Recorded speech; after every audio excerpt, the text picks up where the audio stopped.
Hello brothers and sisters, welcome to another episode here on Dangerous African Confessions HD. In this episode, we have a story about a prophet of God, who has defiled his wedding vows and even the office that he occupies as a leader and a prophet of God. The issue is that he has been having an immoral relationship with some of his congregations. And the revelation is that he has been sleeping with a female pastor in his church. And on top of it, has impregnated the female pastor he has been sleeping with daughter. This confession is from the wife of this prophet. A woman who recounts how much they have suffered to build their life to the level that it is at the moment. How she neglected everything everyone was telling her, even including her own family members, to not go into marriage with this pastor. But for the trust and love she had for this man, she decided to follow what her heart was telling her. Without wasting much of your time, let us go and listen to what we have in this episode. Don't forget to please subscribe, share and like our videos. Kindly hit the notification bell so you will be the first to get notification to our videos when we upload. Hello, how are you, my dear? I really hope everything is going on well with you. What I am about to tell you, it is not to disgrace my husband nor put his church down, whatever it is that he has achieved. But I am revealing to you what goes on behind closed doors among some of the pastors in the country. You see, some of their victims do not want to open up about their acts because they are afraid of the fact that the person involved is a pastor. And they take advantage of that position to do some nasty and evil things. Again, I am telling you to put light on it so that my fellow ladies out there who are about getting married or are in relationships, they should sometimes listen to what their elders do tell them. Because what they know and sometimes see, we do not have any idea. I have come to have this lesson in life that, whatever life we are living today, the elders and our mothers have been through it before. And they do have the experience to guide us through it all. You see, I was married to my ex-husband for more than 10 years. And in those years, 7 of them were just hustling and running around. We believed the living God to change the story for us. And I don't know, I had this belief and trust in my husband that, no matter what, he will excel in whatever he is doing. But my mother, on the other hand, never really believed anything about him. She never liked him in any way.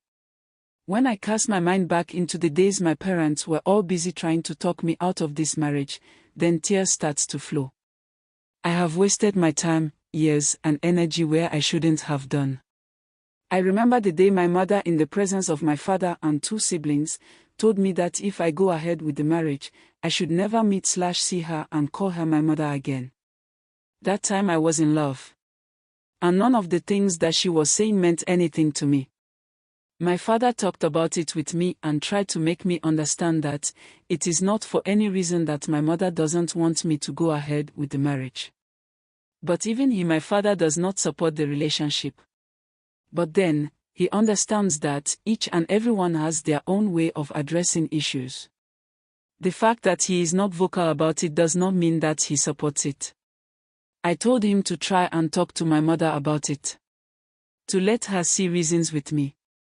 I loved the guy and he loved me too. And that we will make a better family just like they have. I remember the very thing my father told me before he agreed to talk to my mother.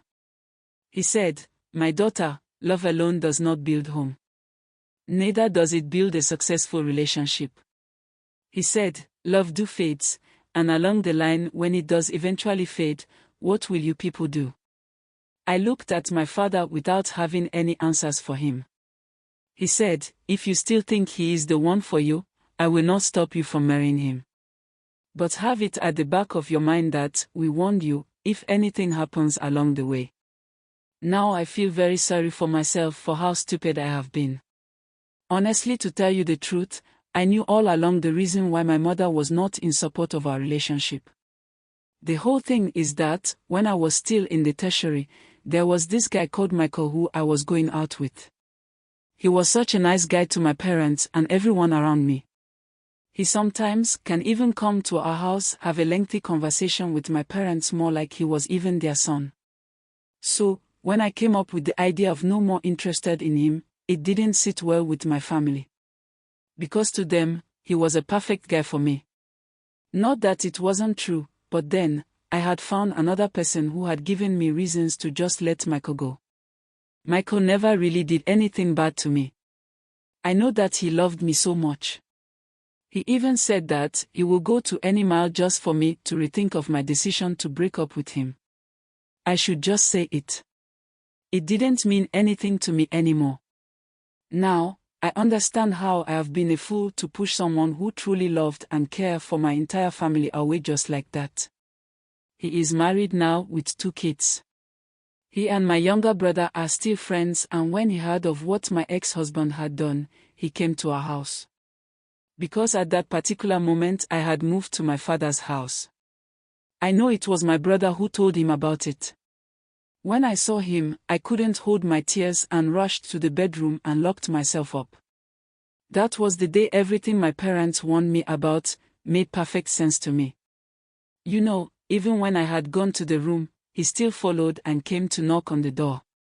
The Michael that I knew wouldn't just leave, so I had to just open the door for him. He talked to me in a way that I again realized how stupid I have been. Tried so many ways to console me. He then asked me to get dressed and he wanted me to escort him somewhere. Apparently, he had told his wife about me and the relationship he had with my family. I never knew he had even introduced his wife to my parents. He told my father that, even though he didn't marry me, they should take him as a son. Since then, he sometimes visits my family with his wife. So he called his wife to meet us. The wife then met us and she was with my brother. I didn't feel comfortable about whatever was going on. But then, he told me to chill and let everything go away. That day, we went from one place to another, and to be honest, most of the things we were buying and doing were not necessary, but we were doing it anyways. Michael's wife made me realize how matured she is. Just being this friendly with someone you know had gone out with your husband before. And not thinking all about meeting her when her marriage is broken. I wanted to have just ladies talk with her. And so, we excused my brother and Michael. This was when I asked what she was doing, knowing our history. She smiled and said, she knows the man that she is married to. And the Michael that she knows will not do something that will hurt anyone at the end. So she does not have any worries when it comes to Michael and I. And besides, Michael always goes to my father's house and has even introduced her to my father. So, for now, she has nothing to worry. Unless I have some other plans that Michael does not know of. We talked a little bit more and the guys joined us. When the day was over, and I was back in my room, I felt the words that Michael's wife told me. And I started comparing him to my ex-husband to see if I can say same about him, if we were still together.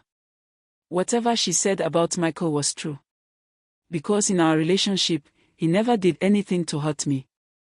He will always tell you that he also do have sisters, and so, whatever he will do to you as a man, someone will also do same to her sisters.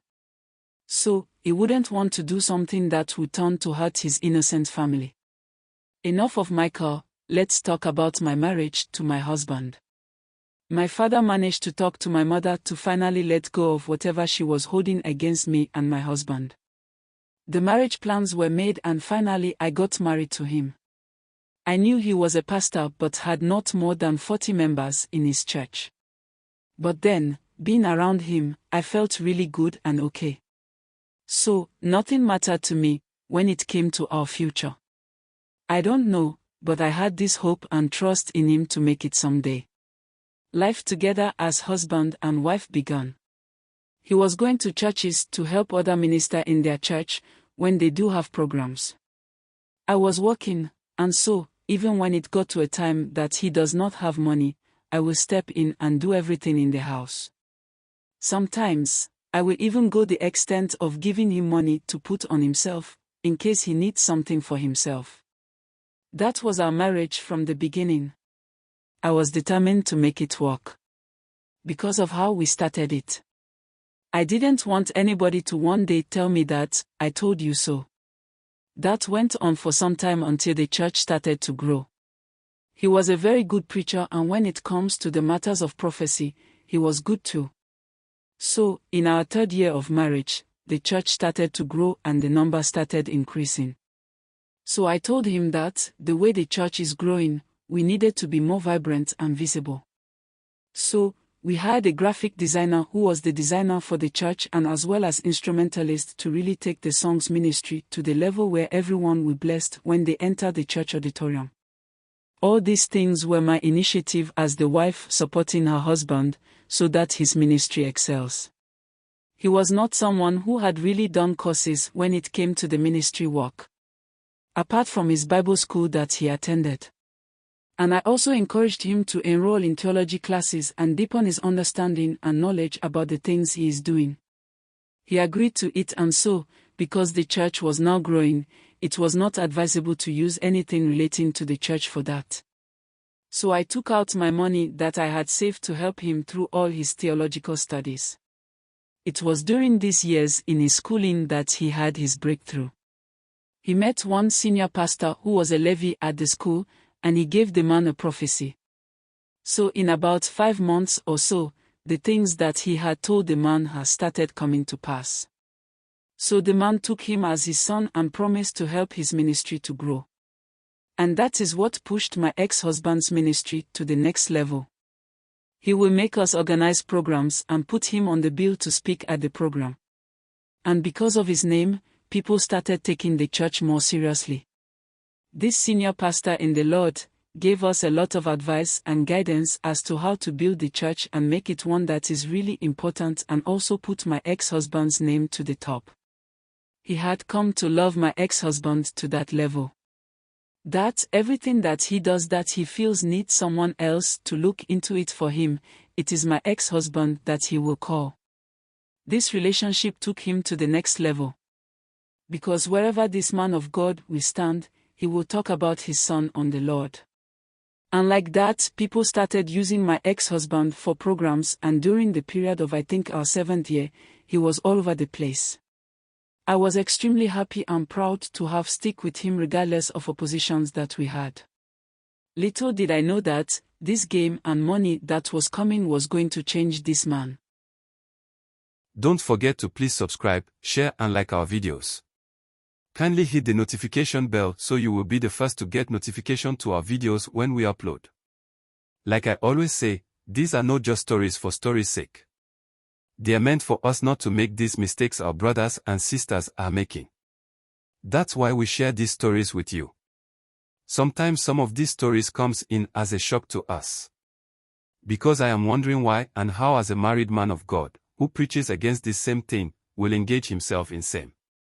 You see, as people who are about to enter into marriage or any relationship for that matter, please try to search for the inner character of the person you want to go that journey with. Sometimes, we let the love that we feel blinds everything that will be staring at us in the face. And when after we cannot do anything about it, we turn to blame other people. I know our followers and listeners will also share their thoughts and comments, but we should know that, if as a pastor you can't control yourself when you start to see blessings in a form of money and increase in numbers, then there is absolutely something wrong with you and the pastoring that you are doing. These things do happen to most ladies when they are of age to get married. Anything their parents tell them about the person they want to settle down with, they mostly ignore them, only to leave and later regret their actions. I pray that we learn from some of these stories and live a better life. If not for anything at all, it pays to live a decent and better life. Stay blessed and be safe. Thanks for being a part of this growing family.